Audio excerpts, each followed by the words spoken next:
യവൻ ഇടിച്ചത് വലിയ മുട്ട സംഭവം അതും പറഞ്ഞാണ് ഇപ്പോഴും ഇരിക്കുന്നത്. എനിക്ക് മനസ്സിലാവുന്നില്ല. ഇടിച്ചിട്ടിറങ്ങിയവൻ്റെ കുപ്പിക്ക് എത്ര 20 ലക്ഷം രൂപ വില ഇട്ടേക്കുന്നത്. അല്ല, അങ്ങനെയാണെങ്കിൽ ഞാൻ ഒരു കാര്യം, പരോളിന് ഇറങ്ങുന്നവന്മാർ ഇനി ജയിലിൽ വല്ല മോഷണമോ എന്തെങ്കിലും കാര്യത്തിന് പോകുന്നവർ, നിങ്ങൾ അവിടെ നിന്ന് ഇറങ്ങുമ്പോൾ വല്ല മൊന്തയോ കിണ്ടിയോ നിങ്ങൾ പ്രൈമിൽ വന്നു. അഖിൽമാരാണ്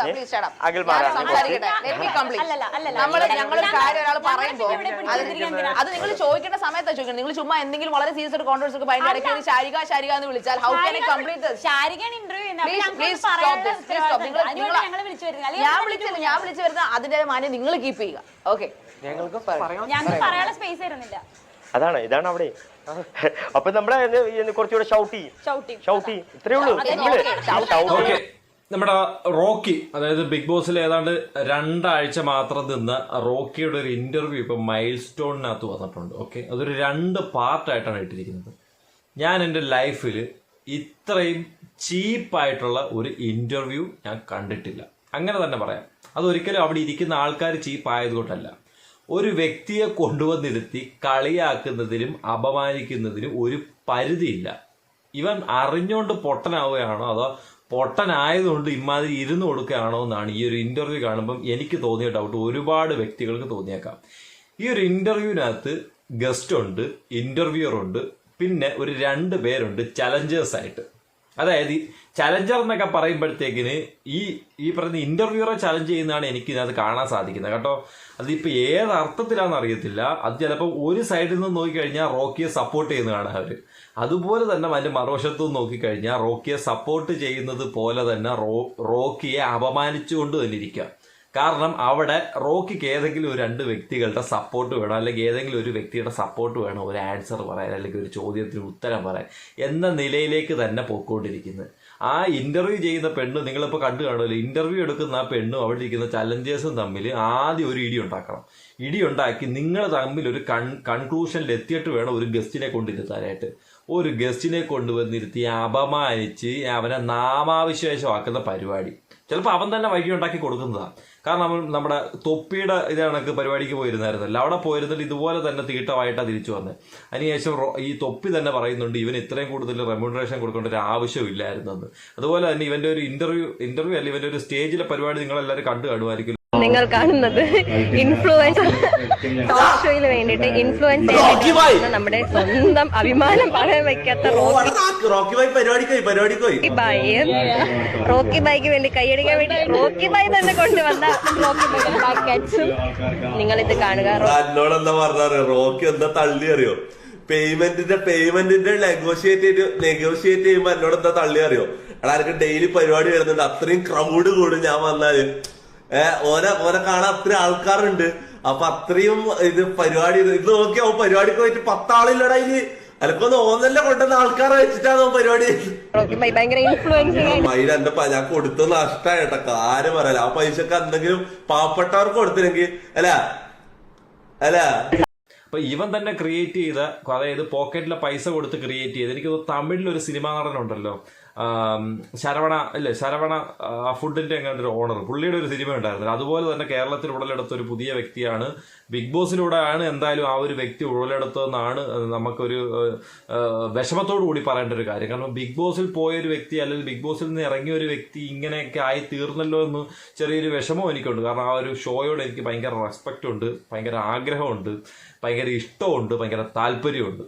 ഓക്കെ, എന്തായാലും അധിക കാലം നിൽക്കാനായിട്ട് ബിഗ് ബോസും അനുവദിച്ചില്ല, ആ വ്യക്തി അനുവദിച്ചില്ല, ആ വ്യക്തിയുടെ ക്യാരക്ടർ അനുവദിച്ചില്ലല്ലോ എന്ന് ആലോചിക്കുമ്പോൾ വലിയൊരു സന്തോഷവും ഉണ്ട്.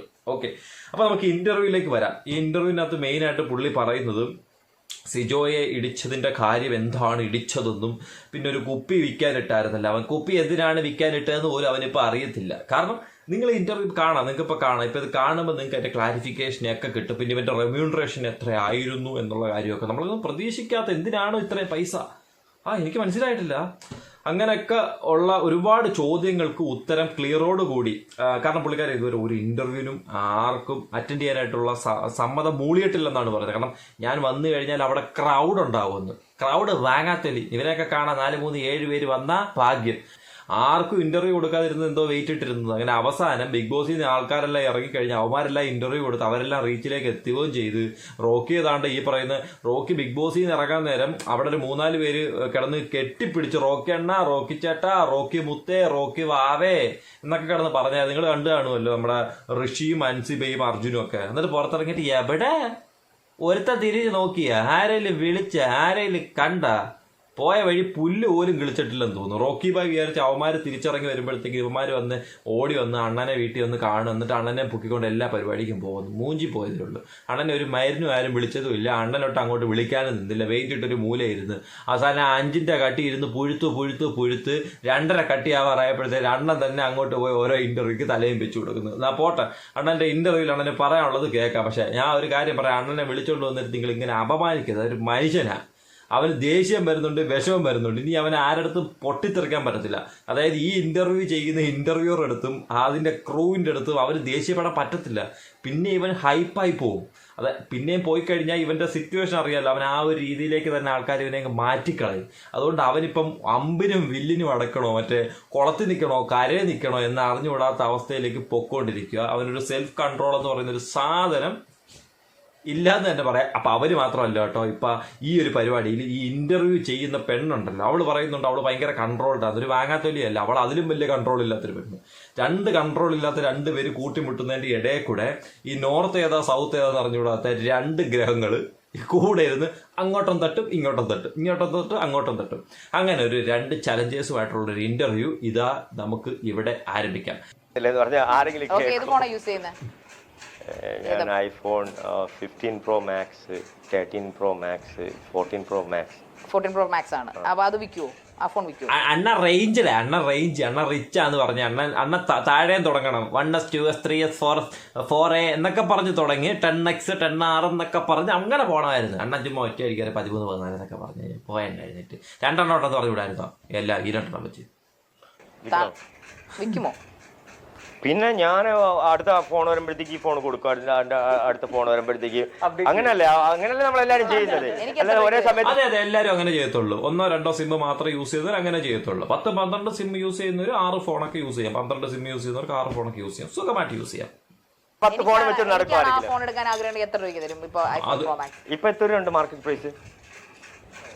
അത് നോക്കിയിട്ട് തരാം. അല്ല, മാർക്കറ്റ് പ്രൈസ് ആണെങ്കിൽ വാട്ടർ ബോട്ടിൽ 20 രൂപയല്ലേ, അല്ലെങ്കിൽ 200 രൂപയല്ലേ ഉള്ളൂ. നിങ്ങൾ 20 ലക്ഷം പറഞ്ഞില്ലേ? അണ്ണ റോക്കേണ്ട അവിടെ നൈസായിട്ടൊന്ന് ചെളിയായി കേട്ടോ. ആ ചേച്ചി നല്ല രീതിയിൽ അടിച്ച് അണ്ണാക്കി കൊടുത്ത്. പക്ഷെ അണ്ണന് ഒന്നും പറയാൻ പറ്റുന്നില്ല. അണ്ണന് പിന്നെ വെയിറ്റും പോ അണ്ണൻ ഇട്ടേക്കുന്ന കോട്ടിന്റെ വെയിറ്റ് എങ്കിലും അണ്ണ താങ്ങി നിർത്തി ഉത്തരം പറയണം. ആ ഒരു സെറ്റപ്പിൽ ഇരിക്കുക. ഇതൊരു ലോക്കൽ കമ്പയർ ആയിപ്പോയി. ഞാൻ ഇത്ര എന്റെ 6 വർഷത്തെ കഷ്ടപ്പാട് കാത്തിരിപ്പ്, ഞാൻ അതിനകത്ത് പോയിട്ട് ഞാൻ ഇത്രയും ഇമ്പാക്ട് ഉണ്ടാക്കി. അവിടെ നിന്ന് എനിക്ക് ആകെ കിട്ടിയത് ബ്രോ ഒരു മിനിറ്റ് 6 വർഷത്തെ കാത്തിരിപ്പ്, ഞാൻ ഇത്രയും ദിവസം അവിടെ പോയി കിടന്നൊരു ഇത്രയും വലിയൊരു ഇമ്പാക്ട് ഉണ്ടാക്കി എന്ന് പറഞ്ഞാൽ എന്തോ ഇമ്പാക്ട്. ഇമ്പാക്ട് എന്ന് പറയുമ്പോ ഇവനെ ഫോളോ ചെയ്യാൻ തോന്നണം നമുക്ക്, അതാണ് ഇമ്പാക്ട്. അവിടെ പോയി ഒരുത്തനെ ഇടിച്ചിട്ട് വരുന്നതും പണ്ട് അഖിൽമാരാർ പറഞ്ഞല്ലോ, ഞാൻ മറ്റേ എവിടെ ആയിരുന്നു ലുലുമാളിൽ പോയി മുണ്ടുപൊക്കി കാണിക്കുന്ന ഒരു പരിപാടി. ആ സെയിം സിറ്റുവേഷൻ അവിടെ മുണ്ടുപൊക്കി കാണിക്കണമെന്ന് പറഞ്ഞ കാര്യം 1 വർഷത്തിന് ശേഷം ഒരാള് ബിഗ് ബോസ് ഹൗസിനുള്ളിൽ വന്നിട്ട് ഇതുപോലെ ഇടിച്ചു കാണിച്ച്, അതായത് മുണ്ടുപൊക്കി കാണിക്കുക എന്ന് ഉദ്ദേശിച്ച ഒരു പബ്ലിസിറ്റി ഉണ്ടല്ലോ, അതേ പബ്ലിസിറ്റി തന്നെയാണ് യവനും കിട്ടിയത്. യവൻ ഇടിച്ചത് വലിയ മുട്ട സംഭവം അതും പറഞ്ഞാണ് ഇപ്പോഴും ഇരിക്കുന്നത്. എനിക്ക് മനസ്സിലാവുന്നില്ല.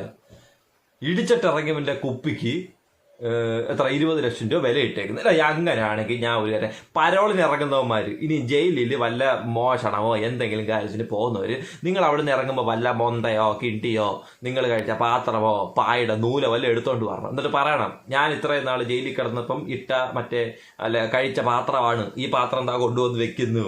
അതിനൊക്കെ വല്ല അർത്ഥം ഉണ്ടാടാ.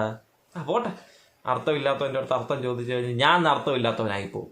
ഇനി ഞാൻ അർത്ഥമില്ലാത്തവനാണോ? അല്ലല്ലല്ല. ലക്ഷ്യം പ്രാപിച്ച് പോയ എനിക്ക് കിട്ടിയത് ഒരു വാട്ടർ ബോട്ടിൽ. അപ്പൊ അത് എനിക്ക് പ്രീഷ്യസ് ആണ് ബ്രോ. അതായത് നിങ്ങൾ അതെങ്കിലും തന്നില്ല റോക്കി നിനക്ക്, വാട്ടർ ബോട്ടിലെങ്കിലും തന്നില്ല. അത് തന്നെ വലിയ കാര്യം. ഞാൻ വിചാരിച്ച അത് പോലും അയച്ചു തരത്തില്ലെന്നാ. തോന്നി മാസം കാണിച്ചാല് വാട്ടർ ബോട്ടിലെങ്കിലും കിട്ടിയില്ലേ? എന്തോ ചെയ്യാനാ. പണ്ടൊക്കെ എനിക്കും കിട്ടിയിട്ടുണ്ട്. അത് പക്ഷെ ബാഗ് മേടിക്കുമ്പോഴായിരുന്നു വാട്ടർ ബോട്ടിൽ ഫ്രീ കിട്ടുന്നത്. നെയിം സ്ലിപ്പും എല്ലാം കിട്ടിയത്. ചിലപ്പോ നമ്മള് പറയുമല്ലോ നമ്മള് ചിലപ്പോ ഒരു മൈപ്പിയിൽ അല്ലെ, ഒരു മൈപ്പിയിലേക്ക് എത്ര രൂപ വിലയുണ്ട്. ചിലപ്പോ നിങ്ങൾ ഏതെങ്കിലും ഒരു സുഹൃത്ത് ഫണ്ട് തന്ന ഒരു മൈപ്പിയിൽ നിങ്ങൾ ഇപ്പോഴും സൂക്ഷിച്ചു വെച്ചിട്ടുണ്ടാവത്തില്ലേ? റോക്കി അതൊന്നും ശ്രദ്ധിക്കത്തില്ല. കാരണം റോക്കിക്ക് സംസാരിക്കാനായിട്ട് ഓപ്പോസിറ്റ് രണ്ട് വ്യക്തികൾ ഇരിപ്പുണ്ട്. അവരോടാണ് അവൻ ഇന്ററാക്ട് ചെയ്യുന്നത്. നിങ്ങൾ കണ്ടിട്ടില്ലേ, റോക്കി സംസാരിക്കുമ്പോൾ റോക്കിയെ സപ്പോർട്ട് ചെയ്തുകൊണ്ട് റോക്കിയുടെ ക്രൂവിലുള്ള ആരെങ്കിലും, റോക്കിയുടെ കൂടെ ആരെങ്കിലും വേണം. അവരെ നോക്കിയായിരിക്കും റോക്കി കൂടുതൽ സംസാരിക്കുന്നത്. കാരണം അവരോടായിരിക്കും ഞാൻ മാസ് ഡയലോഗുകൾ ഇറക്കുന്നത്. ഞാൻ ഹിന്ദിയിൽ വിടും. ഇതിനകത്ത് ഹിന്ദിയിൽ നല്ല അച്ഛനം പൂച്ചലൊക്കെ അടിച്ചു വിടുന്നുണ്ട് കേട്ടോ. പുതിയതായിട്ട് ഹിന്ദി പട കണ്ടിട്ടാണ് ചെറുക്കം വന്നിരിക്കുന്നതെന്ന് തോന്നുന്നു. ഓക്കെ, ബിഗ് ബോസിനകത്ത് തമിഴായിരുന്നു, അന്നേരം തമിഴായിരുന്നു സീസൺ. ഇപ്പോൾ ഹിന്ദിയിലേക്ക് എത്തി. ഇനി അടുത്ത ഇന്റർവ്യൂയിലോട്ട് പോവുക. മറാഠി, ഗുജറാത്തി, ബംഗാളി, ഉറുദു തുടങ്ങിയ സംഭവ മാസ് എല്ലാം ഇറക്കുന്നുണ്ട് മോനെ. എന്നാ ചെറിയ മാസൊന്നും അല്ല, മരണ മാസ്. ആ മാസിനകത്ത് ഒരു എസ് കുറവുണ്ടെന്നേ ഉള്ളൂ. ഒരു മൈപ്പിൽ നിങ്ങൾ ഇപ്പോഴും സൂക്ഷിച്ചു വെച്ചിട്ടുണ്ടാവത്തില്ലേ? പറയൂ. അതാണ് എടാ എന്റെ പൊന്നു മോനെ, നിന്നെ വിളിച്ചോണ്ട് വന്നിരുത്തി അവര് ഊക്കുക. റോക്കി ഇങ്ങോട്ട് ഒരു ഇന്റർവ്യൂ ഒരു ഗസ്റ്റിനെ വിളിച്ചോണ്ടിരുത്തി ഇവര് പെരുമാറുന്നു നോക്കേ. ഒരു വലിയ ഹെഡ് വെയിറ്റ്, അതായത് ഞാനെന്ന അകംഭാവമുള്ള വ്യക്തികളുണ്ടല്ലോ, അങ്ങനത്തെ ഉള്ള വ്യക്തികളുടെ അടുത്ത് ഒരു നേരത്തെ അന്നത്തിന് വേണ്ടിയിട്ടൊക്കെ, അതായത് പണിയെടുക്കാൻ അല്ലെങ്കിൽ വീട്ടുജോലിയൊക്കെ ചെയ്യാൻ ചെല്ലുന്ന നിൽക്കും. നമ്മൾ ചില സിനിമയിൽ കണ്ടിട്ടുണ്ട്. അപ്പോൾ അവിടുത്തെ കൊച്ചമ്മമാരുടെയൊക്കെ ഒരു അകംഭാവവും അവരുടെ ഒരു സംസാരവും അവരുടെ ഒരു എക്സ്പ്രഷനും ആക്ഷനൊക്കെ ഉണ്ട്. സെയിം ഈ ഇന്റർവ്യൂ ചെയ്യുന്ന പെൺകുട്ടിയുടെ ഇരുത്തയും ഈ പറയുന്ന സംസാരവും ഒക്കെ കാണുമ്പോൾ അത് തന്നെ ഫീൽ ചെയ്യുന്നത്. റോക്കിയെ ചപ്പായിട്ട് അവിടെ ഇട്ടേക്കുന്നത്. അവനെ എന്തിനാ ഇന്റർവ്യൂ കൊണ്ടുപോയത് മനസ്സിലാവത്തില്ല. ആദ്യം ഒരു കാര്യം മനസ്സിലാക്കണം, നമ്മൾ ഈ ഒരു ഇന്റർവ്യൂ അല്ലെ നമ്മളെന്നല്ല, നമ്മളിതൊന്നും പോയിട്ടൊന്നും ഇല്ലാണ്ട് നമുക്ക് അറിയത്തില്ല. എന്നാലും നമ്മൾ ഈ കണ്ട് ഒരു കാഴ്ചപ്പാടി പറയും. അപ്പൊ നിങ്ങൾ പറയും നിനക്ക് വായത്താള റൂമിൽ ഇരുന്നല്ലേ അടിക്കാറ്, അല്ലെ എനിക്ക് പുറത്തൊരു അവസരം കിട്ടട്ടെ, അന്ന് ഞാൻ ഇങ്ങനെ കമന്റ് അടിക്കുന്നവർക്കെല്ലാം കാണിച്ചു തരാം കേട്ടോ, എന്നെ കൊണ്ട് ആവുന്ന രീതി ഞാൻ കാണിച്ചത്. എന്തായാലും അണ്ണ കണ്ണാപ്പി ആവത്തില്ല, അത്ര ഞാൻ പറഞ്ഞാൽ പോരെ, അത്രേ ഉള്ളൂ. അപ്പം ഇന്റർവ്യൂ എടുക്കാനായിട്ട് നിന്നെ അവർ വിളിക്കുമ്പോഴത്തേക്കിന് നിന്നെ അവർ കണ്ടന്റ് ആക്കുക, അല്ലാതെ നീ അല്ല അവരുടെ കണ്ടന്റ്. അത് മനസ്സിലാക്കണം. നീയാണ് ഇപ്പൊ അവരുടെ കണ്ടന്റ്. നീ സ്വന്തമായിട്ടാവുന്നില്ല, അവർ നിന്നെ ആക്കിക്കൊണ്ടിരിക്കുക. അതൊരു ഭയങ്കര ബോറ് പരിപാടി. ഇട്ടിട്ട് ഇറങ്ങി പോണടാ. നീ ഒരുത്തനെ സിജോയെ അടിച്ച്, അത് കാര്യമില്ലാത്ത കാര്യമില്ല. പക്ഷെ ഇവിടെ രണ്ടെണ്ണം പൊട്ടിച്ചിട്ട് ഇറങ്ങിപ്പോയാനുണ്ടല്ലോ, നിന്നെ കൈ അടിച്ചാലും സത്യസന്ധമായ കാര്യം. നീ ഇത്ര ഞാൻ കുറെ കളിയാക്കാൻ കാരണമുണ്ട്, അതുകൊണ്ട് തന്നെ കളിയാക്കി ഞാൻ പറഞ്ഞിട്ടുണ്ട്. പക്ഷെ ഈ ഒരു കാര്യമുണ്ടല്ലോ, ഈ ഇന്റർവ്യൂ എടുത്തവരെ അവിടെ ഇരുന്ന ക്രൂവിനെ 2 ചീത്ത വിളിച്ച് അവന്റെ ക്യാമറ അടിച്ചു പൊടിച്ചിട്ട് നീ ഇറങ്ങിപ്പോയിരുന്നുണ്ടല്ലോ, നിനക്ക് ഫാൻ ആയാലും വെളിയിൽ ഉറപ്പാ. താങ്കൾ പറഞ്ഞല്ലോ ബോട്ടിൽ മാത്രം പിന്നെ എന്തോ ഫലകോ ഏതാണ്ട് തന്നിട്ടുള്ളൂ, അവിടെ റെമ്യൂണറേഷൻ തന്നില്ല അവര്?